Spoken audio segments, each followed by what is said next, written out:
There's always a lighthouse. There's always a city. And there's always a man.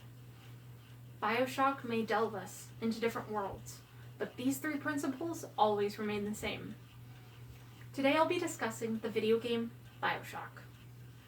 Some of the main points I'll be covering are: what is BioShock? Some of its ideologies in each of its games, and how it's impacted the gaming industry as a whole.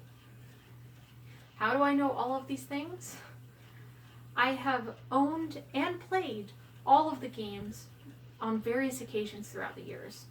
In fact, my first and only tattoo is from the game. So what is BioShock? It's a 2007 retro-futuristic first-person shooter that was created by Kevin Levine and published by 2K Games.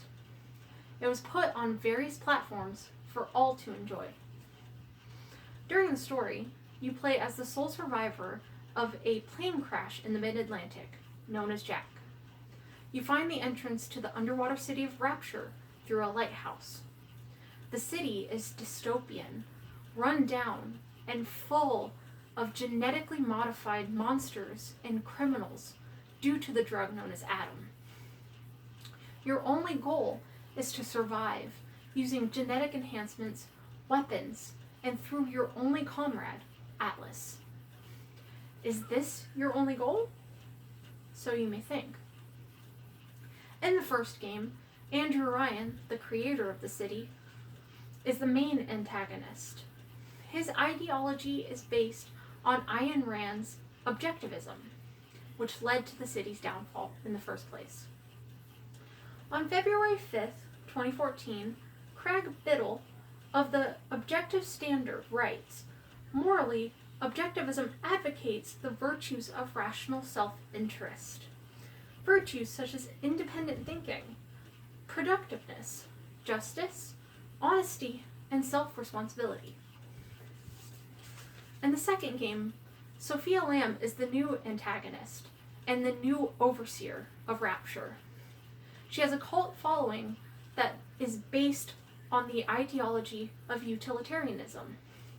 Utilitarianism is the ideal of which actions being morally correct if it's beneficial to the community. The complete opposite of Andrew Ryan.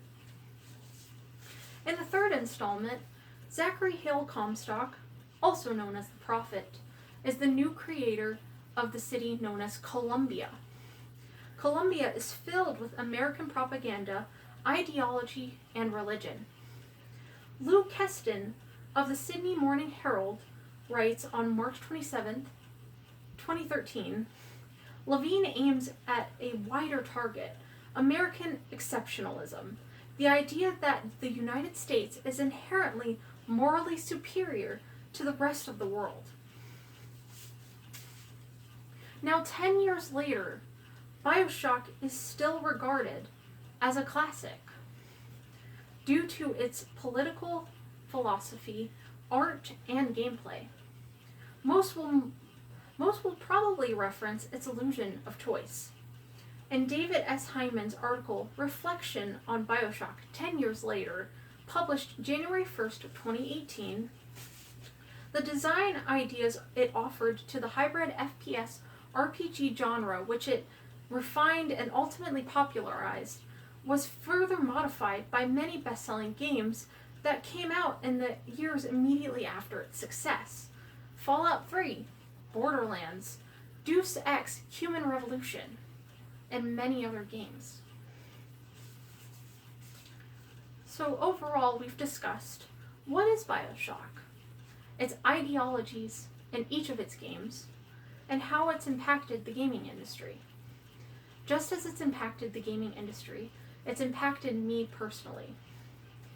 And it will always remain my favorite gaming series.